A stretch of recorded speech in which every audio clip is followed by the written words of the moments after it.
Selamat petang pemirsa. Mengawali pekan ini kembali Warta Praja, saluran informasi pemerintahan dan pembangunan di Jawa Tengah hadir ke hadapan Anda. Kami akan menghadirkan beragam informasi kegiatan pemerintahan, pembangunan dan persoalan dari berbagai kabupaten kota di Jawa Tengah. Bersama saya Heni Pratiwi, berikut Warta Praja selengkapnya.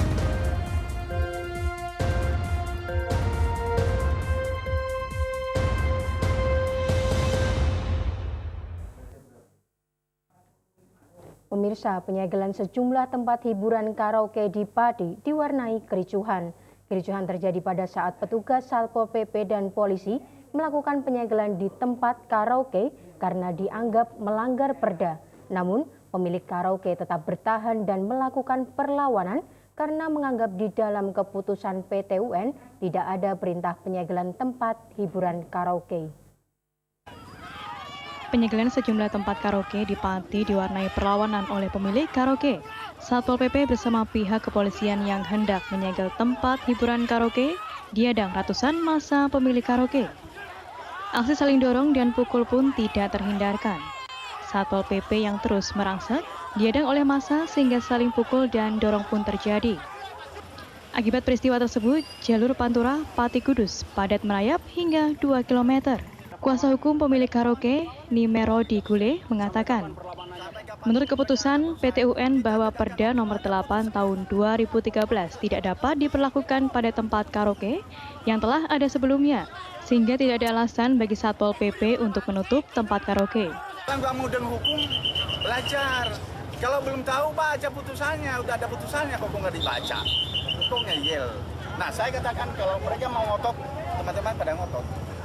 Ada perlawanan ya? Ada perlawanan itu perlawanan, nggak bisa itu. Sampai kapan perlawanannya? Sampai kapanpun mereka ada berusaha itu. Kita tegakkan hukum, ada putusan, baca putusan baik-baik gitu loh. Jangan asal pokoknya. Sementara itu, Kepala Satpol PP, Hadi Santosa, mengatakan, penyegelan tersebut berdasarkan atas Perda nomor 8 tahun 2013 tentang kepariwisataan yang di dalamnya mengatur tentang lokasi karaoke yang harus berada 1.000 meter dari pemukiman. Namun karena adanya perlawanan, hanya 9 karaoke yang ditutup dengan pertimbangan faktor situasi yang tidak kondusif. 9 tapi tadi seperti yang kita lihat karena kita perlawanan ada perlawanan dan kami tidak ingin terjadi korban antara kedua belah pihak, maka sementara kami tunda dulu. Pak, bentuk dari penutupan sendiri disimpulkan dengan apa mungkin Pak? Kami masang segel di ruangan, kemudian di pintu pagar dan memasang satpol lain sebagai simbol bahwa kami menghentikan usaha ini. Ini sebagai operasi non justisial yang kami lakukan. Supriyadi, Cakra, Semarang TV. Adanya pembubaran lokalisasi Kalijodo di DKI Jakarta kini makin meresahkan para warga, khususnya masyarakat Kabupaten Batang. Hal tersebut disampaikan oleh Ketua Persatuan Lembaga Swadaya Masyarakat seluruh Kabupaten Batang yang mendesak Pemkab untuk segera membubarkan lokalisasi di sepanjang jalur Pantura Alas Roban. Penertiban warung remang-remang yang disinyalir sebagai tempat prostitusi oleh Pemkab Batang tidak membuat warga menerima begitu saja. Warga menilai penertiban dianggap kurang maksimal, akibatnya bukan tidak mungkin para penghuninya pasti akan mencari tempat baru dan warga khawatir akan pindah ke Batang.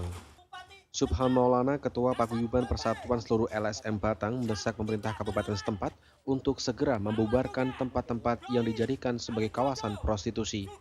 Memang kita salut dengan ada pembangunan di Kabupaten Batang, tapi untuk masalah moralitas anak bangsa yang selama ini di Boyongsari, kemudian di Bojina itu seolah Kabupaten Batang nggak peduli maraknya itu. Dan dampak dari Kalijodo ditutup, itu kemungkinan dari mereka hijrah ke Batang. Mereka tahu nggak? Itu saya takutnya gitu Pak. Contoh soal kemarin waktu di Dindol ditutup, itu banyak teman-teman datang ke sini Pak. Subhan menambahkan, dirinya sudah menyampaikan surat resmi kepada pemerintah Kabupaten Batang dan pihak kepolisian Resor Batang dengan harapan supaya segera menindaklanjuti permintaan membubarkan tempat maksiat tersebut karena sudah meresahkan warga, masyarakat, khususnya anak-anak yang sudah banyak menjadi korban. Ujianto Purnomo, Cakra, Semarang TV. Pemirsa, Anda bisa menampilkan kegiatan dan agenda pemerintahan di Cakra Semarang TV dengan menghubungi redaksi kami. Angka anak kekurangan gizi di Brebes masih tinggi. Informasinya usai jeda, tetaplah bersama kami.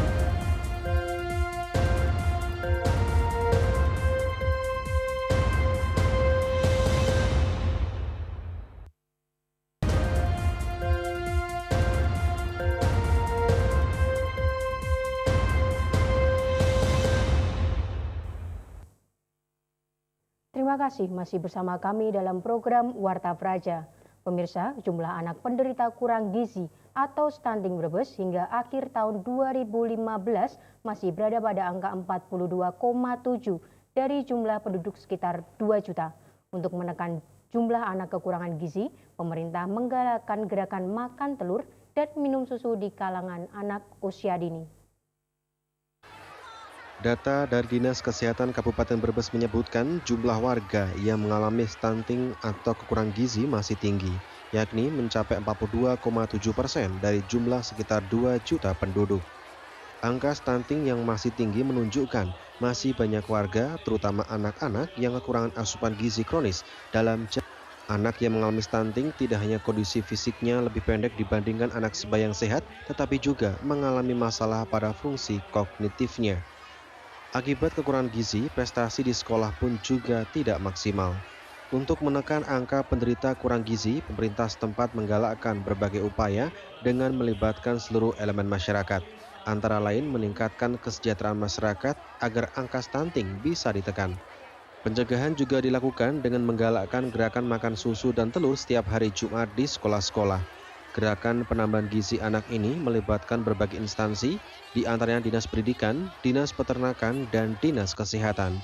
Baik, kami pemerintah daerah melakukan kegiatan baik minum susu dan juga makan telur dan juga makan sosis sama anak-anak PAUD maupun anak-anak TK. Harapannya satu, anak ini tumbuh kembang menjadi anak yang sehat, kuat, ceria dan juga cerdas. Kondisi anak-anak kita memang mereka yang sudah mengikuti anak-anak yang ada di PAUD maupun TK, mereka anak-anak yang kualitasnya sudah bagus. Namun memang menurut data memang masih ada data anak balita yang gizinya masih kurang. Pemkab juga akan mengalokasikan dana bantuan keuangan bagi keluarga miskin dan mengupayakan agar setiap posyandu memiliki alat pengukur tinggi badan dan sarana pendukung lainnya guna memudahkan pengukuran tumbuh kembang anak. Agus Supramono, Cakra Semarang TV. Dinas Kesehatan Kabupaten DKK Wonogiri terlihat belum siap untuk memberikan pelayanan kesehatan gratis, mengingat hingga kini belum satu pun puskesmas di Kabupaten Wonogiri yang memiliki izin operasional dan berstatus terakreditasi nasional. Peningkatan kualitas kesehatan dengan pelayanan kesehatan gratis, bagaimana janji kampanye Bupati dan Wakil Bupati Wonogiri terpilih, sepertinya masih jauh untuk bisa direalisasikan. Hal ini terlihat dari kualitas pelayanan kesehatan di Kabupaten Wonogiri masih belum terakreditasi nasional. Kabid Upaya Kesehatan Dinas Kesehatan Kabupaten Wonogiri Ahmad Mubarok mengatakan saat ini pihaknya baru mengajukan 9 dari 39 puskesmas dan rawat inap di Kabupaten Wonogiri untuk mendapatkan status terakreditasi nasional. Pengajuan akreditasi nasional ini sebagai upaya meningkatkan pelayanan puskesmas dan rawat inap sesuai Permenkes RI. Selain itu, hanya puskesmas berstatus terakreditasi nasional yang berhak menandatangani kerjasama dengan BPJS. Ironisnya, belum satu pun puskesmas dan rawat inap di Kabupaten Wonogiri belum terakreditasi nasional. Namun menurut Mubarok, 2019 nanti diharapkan semua puskesmas dan rawat inap sudah terakreditasi nasional sesuai batas waktu dari Kementerian Kesehatan. Selain pengajuan akreditasi nasional, DKK juga tengah mengurus izin operasional puskesmas dan rawat inap. Salah satu syarat untuk bisa perjanjian dengan JKN dalam ini BPJS itu kan harus terakreditasi. Nah oleh karena itu mulai tahun ini kami sudah, sebenarnya tahun 2014 sudah kami mapping terkait untuk rencana pengajuan puskesmas akreditasi tingkat nasional. Untuk tahun ini kami mengajukan 9 puskesmas agar bisa dinilai sebagai puskesmas terakreditasi tingkat nasional. Bambang Widiartono, Cakra Semarang TV.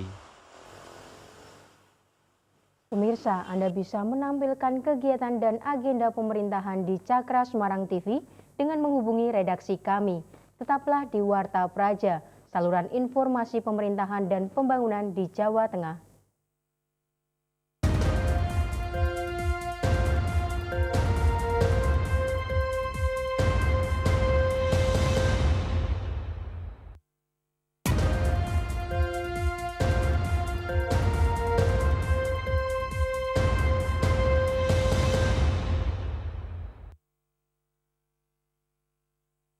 Terima kasih masih bersama kami dalam program Warta Praja. Ratusan pedagang yang berada di sisi kiri sepanjang Jalan Tlogosari Raya Minggu pagi resmi pindah ke tempat relokasi sementara di Taman Suryo Kusumo. Sementara, Wali Kota Semarang Hendrar Prihadi berjanji tetap akan memperhatikan nasib PKL yang belum mendapat lapak di relokasi sementara. Ratusan pedagang kreatif lapangan PKL Tlogosari resmi mulai menempati lapak sementara di Taman Suryo Kusumo Semarang Minggu pagi. Wali Kota Semarang Hendrar Prihadi di sela-sela acara relokasi PKL Tlogosari menyebutkan, mengingat shelter Suryo Kusumo berada di tengah pemukiman masyarakat, diharapkan para PKL dapat menjaga lingkungan di sekitar seperti tidak membiarkan sampah berserakan dan parkir kendaraan agar tidak mengganggu akses warga sekitar. Sementara terkait dengan kekurangan di shelter yang dibangun dengan anggaran murni Pemkot Semarang senilai 3,5 miliar rupiah ini, nantinya akan disempurnakan oleh Dinas Pasar. Selain itu, para PKL yang menempati shelter akan diusahakan mendapat hak guna bangunan di atas tanah pemerintah Kota Semarang yang saat ini masih dalam proses Badan Pertahanan Nasional dan pemerintah pusat. Artinya sebenarnya komitmen pemerintah memindahkan PKL dari Tlogosari Raya ke Suryo Kusumo adalah mereka supaya bisa hidup lebih mandiri, sekaligus supaya akses jalan masyarakat umum ini bisa lebih nyaman. Terkait dengan PKL yang belum terakomodir, Kepala Dinas Pasar Kota Semarang Prijoto Sarjoko mengatakan, semua PKL yang berjualan di sepanjang jalan Tlogosari Raya akan dipindah semua di shelter Suryo Kusumo. Sedangkan bagi yang belum mendapat jatah lapak, Dinas Pasar akan berkoordinasi dengan Dinas Tata Kota dan Perumahan untuk melakukan pembangunan tahap kedua yang ditargetkan pada tahun 2017. Insya Allah bisa, karena kan kita 2017 anggaran baru kita tata ya. Jadi nanti sesegera mungkin saya koordinasi dengan Tata Kota, kemudian luas lahan yang kira-kira bisa dibangun kembali berapa, kemudian nanti saya hitung dengan konsultan kira-kira nanti anggaran yang dibutuhkan berapa, konsepnya seperti apa, kemudian berikutnya kita anggarkan. Sementara itu, Ketua Persatuan Pedagang dan Jasa Pasar PPJP Kota Semarang Ngadino mengatakan para PKL membutuhkan 2 minggu untuk masuk ke shelter Suryo Kusumo, meski demikian sebagian pedagang sudah menempatinya. Menurutnya PKL Tlogosari yang terdaftar di PPJ Kota Semarang sebanyak 500 pedagang dan 200 pedagang yang belum terdaftar. Sementara yang sudah pindah di shelter Suryo Kusumo dalam tahap pertama ini sebanyak 225 pedagang. Oh, sekarang ini sudah masuk, cuma kan waktunya 2 minggu untuk membersihkan oneng. Jadi oneng itu waktunya 2 minggu harus sudah bersih. Semua masuk ke sini. Nanti tentunya kami akan minta teman-teman untuk segera berkemas-kemas. Ngadino juga meminta agar petugas Satpol PP dapat bertindak tegas bagi para PKL yang masih berjualan di bahu jalan. Hal ini agar tidak menimbulkan efek cemburu PKL yang sudah pindah di shelter Suryo Kusumo. Hedi Diana, Cakra Semarang TV. Menteri Agraria dan Tata Ruang, Kepala Badan Pertahanan Nasional Ferry Mursi dan Baldan, jika seluruh PKL akan mendapatkan sertifikat hak guna bangunan untuk memberikan kepastian hukum serta mencari modal usaha. Penegasan itu disampaikan Ferry Mursidan saat meninjau relokasi pedagang kaki lima di Taman Suryo Kusumo, Tlogosari, Semarang. Informasi ini sekaligus mengakhiri perjumpaan kita dalam Warta Praja kali ini. Anda juga dapat mengirimkan kritik saran atas pembangunan atau pelayanan birokrasi dengan menghubungi redaksi kami ke nomor 0896 7091 1432. Warta Praja, saluran informasi pemerintahan dan pembangunan di Jawa Tengah. Warta Praja turut membangun dan menguatkan otonomi daerah. Sekian Warta Praja kali ini. Jangan lupa saksikan sesaat lagi seputar Jawa Tengah malam akan hadir ke hadapan Anda. Saya Eni Pratiwi serta kerabat kerja yang bertugas undur diri. Selamat malam dan sampai jumpa. Sertifikat hak guna bangunan menurut Kepala Badan Pertahanan Nasional Ferry Murshidan Baldan nantinya berlaku bagi PKL yang masuk dalam penataan dan berdiri di atas Pemkot atau tanah negara. Luas tanahnya yaitu berkisar antara 24 hingga 36 meter persegi. PKL pemilik sertifikat HGB dapat menjaminkan sertifikat untuk menambah modal usaha mereka.